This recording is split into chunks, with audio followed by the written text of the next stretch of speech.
తెలుగు సంబరాల తీయదనం అలనాటి రుచుల సరికొత్త రూపం పరంపర స్వీట్స్. ఆంధ్రప్రదేశ్లో హరిత వనాలను పెంచేందుకు అటవీ శాఖ పైన డిప్యూటీ సీఎం పవన్ కళ్యాణ్ ప్రత్యేకమైన ఫోకస్ పెట్టారు. దీనికోసం ఒక స్పెషల్ ఆఫీసర్ని కూడా తన టీంలోకి తీసుకున్నారు. ఎవరా ఆఫీసర్, ఏంటా ప్లానింగ్, ఒకసారి విశ్లేషించే ప్రయత్నం చేద్దాం. మనతో పాటు అనలిస్ట్ చందు శ్రీనివాస్ గారు. నమస్కారం. నమస్కారం కేశవ్ గారు. పవన్ కళ్యాణ్ గారు ఫారెస్ట్ బెల్ట్, ముఖ్యంగా గ్రీనరీ, పచ్చదనం పెంచాలనేటువంటి ఒక సంకల్పంతో కొన్ని ప్రణాళికలను సిద్ధం చేసుకున్నారు. దానికోసం ఒక స్పెషల్ ఫోర్స్, స్పెషల్ టీంని రెడీ చేసుకుంటున్నారు. ఏంటి దాని సారాంశం? అంటే అభివృద్ధి పదాన ఆంధ్రప్రదేశ్ ముందుకెళ్తుంది అనేది కనపడుతుంది 10 నెలల్లో. ఎందుకంటే ఎక్కడో ఉన్న కృష్ణా తేజన్ కేరళ నుంచి తీసుకొట్టడం, తర్వాత ఆ విధంగా గ్రామీణ ప్రాంతాల రోడ్లు డెవలప్మెంట్ మనం చూసాం. అదేవిధంగా నాటికి అడవులకి కూడా ఒక సంరక్షకుడిని తీసుకొచ్చాడని అనుకోవాలి. మీరు అన్నట్టు ఇప్పుడే అందిన సమాచారం ప్రకారం జీవో నెంబర్ 708 ప్రకారం ఆంధ్రప్రదేశ్ అడవులకి అటవీ పరిరక్షణకి సలహాదారుడుగా పి మల్లికార్జునరావు గారు అనే సమర్థవంతమైన ఐఎఫ్ఎస్ ఆఫీసర్. ఎందుకంటే ఉభయ రాష్ట్రాల్లో ఈయన గురించి బాగా తెలుసు అండి. గొప్ప వ్యక్తి. ఫారెస్ట్ అకాడమీ డైరెక్టర్గా దొల్లపల్లి హైదరాబాద్ చేశారు. తర్వాత నెహ్రూ జులాజికల్ పార్కు అభివృద్ధి కూడా ఆయనే చేశాడు. రాష్ట్రంలో ఉభయ తెలుగు రాష్ట్రాల్లో ఫారెస్టులు కావచ్చు, అటవీ శాఖ విస్తీర్ణం మీద పూర్తి అవగాహన ఉన్న వ్యక్తి, సమర్థవంతమైన ఆఫీసర్గా పేరున్న వ్యక్తి ఐఎఫ్ఎస్ ఆఫీసర్లు. ఎందుకంటే రాష్ట్రం విడిపోయిన తర్వాత ఆంధ్రప్రదేశ్కి మార్కెటింగ్ శాఖ ఆయన చూశాడు. తర్వాత ఫారెస్ట్ హెడ్గా కూడా చేశాడు. చేసిన ఈ వ్యక్తికి అటు చంద్రబాబు నాయుడు గారు 2014 ఆ తర్వాత ఇన్నాళ్ళకి రిటైర్ అయినా కానీ ఆయన్ని తీసుకోవటం అనేది అందరూ హర్షిస్తున్నారు. ఇప్పుడు జీవో రావటం అనేది ఒక రకంగా పవన్ కళ్యాణ్ గారు కూడా అటవీ శాఖ మంత్రిగా ఉండటం, ఆయనకు మొక్కల మీద ఉన్న ప్రేమ, అడవుల్ని సంరక్షించాలని పలు సందర్భాల్లో చెప్పాడు. అదే సమయంలో అడవుల విస్తీర్ణం పెంచాలని చెప్పన్నారు. తర్వాత ఎన్జిఓల్ని, ప్రైవేట్ వాళ్ళని, లోకల్ బాడీస్ని కూడా దాంట్లో ఇన్వాల్వ్ చేయాలని చెప్పేవాడు. మరి ఇన్నాళ్ళకి ఒక రకంగా ఆ 7 సిద్ధాంతాల్లో, జనసేన సిద్ధాంతాల్లో కూడా పర్యావరణం ఉంటుంది. అటువంటిది దానికోసం ఒక జనరల్ సెక్రటరీని బొలిశెట్టి సత్య లాంటి వాళ్ళు పెట్టారు.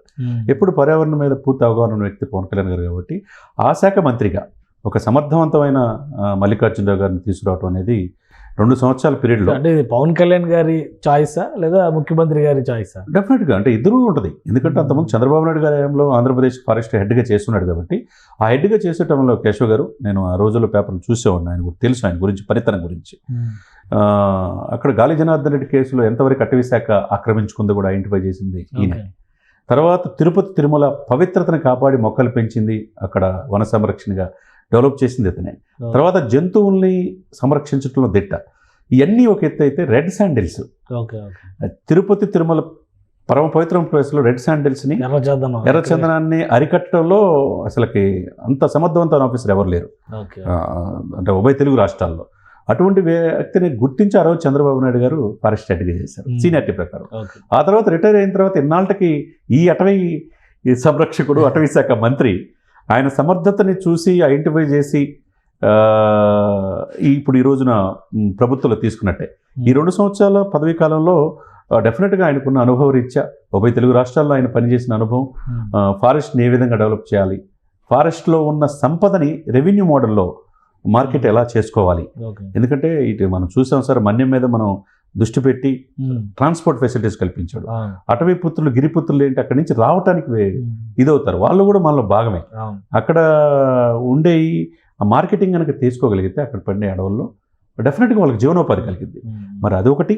2 మొక్కలు పెంచడం, 3 రెడ్ శాండిల్స్ కూడా మనం ఆయన రాగానే మనం చెప్పాడు. నేపాల్ సరిహద్దు ఇప్పుడు స్పెషల్ టాస్క్లు ఉన్నాయి, అయితే మల్టిపుల్ టాస్క్లు ఉంటాయి. ఎందుకంటే అటవీ శాఖ యాక్టివిటీస్ మీద పరిమితం అయ్యి సలహాదారుగా వ్యవహరిస్తారా, ఇంకేమైనా ప్రణాళిక? డెఫినెట్గా అంటే జీవో నెంబర్ 708 ప్రకారం ఇప్పుడు వచ్చిన దాని ప్రకారం అటవీ శాఖకి ముఖ్య సలహాదారుడిగా అటవీ శాఖని డెవలప్ చేయటం, అంటే మిషన్ మోడ్లో ఈ యొక్క అడవులను సంరక్షించడంతో పాటు ఈ రెడ్ శాండిల్ని కాపాడటం. మనం అంటే గ్రీన్ బెల్ట్ పెంచుతామని, అటవీ ఉత్పత్తుల్ని మార్కెటింగ్ చేస్తామని ఇట్లాంటివన్నీ కూడా చెప్పారు పవన్ కళ్యాణ్. అవునండి. సో వీటన్నిటిలో కూడా ఈయన ఇన్వాల్వ్మెంట్ ఉంటుందా? డెఫినెట్గా ఉంటుంది. ఎందుకంటే ఈయన సలహాలు తీసుకోవాల్సిన అవసరం ఉన్నది. ఆంధ్రప్రదేశ్కి ఏంటంటే తీర ప్రాంతంతో పాటు గుజరాత్లో తీర ప్రాంతం ఎంత ఉందో అడవుల విస్తీర్ణం కూడా అలానే ఉంది. ఆ విస్తీర్ణం మనం చూసాం. గత ముఖ్యమంత్రి గారు పర్యటన నిమిత్తంతో రోడ్లు పక్కన ఉన్న చెట్లు 100 సంవత్సరాల చెట్లు కూడా పడేశారు, గుడారాలు కట్టారు. ఏది రోడ్డు పక్కన టెంట్లు కట్టేసి అలా వెళ్ళిన పరిస్థితి ఉంది. మరి చెట్టు ఒకటి సార్ కేశవ్ గారు, చెట్టు చిరంజీవి అయితే భవిత బంగారమే. చెట్టు చిరంజీవి అంటే చెట్టు బతికితే మనం ఏం ఆశించకుండా మనకు కూర్చోడానికి కుర్చీ అవుతుంది, పడుకోవడానికి బెడ్ అవుతుంది, చనిపోయినప్పుడు ఆ 4 కట్టెలే మన మీద వేసేది, ఏమీ మిగలదు అనమాట.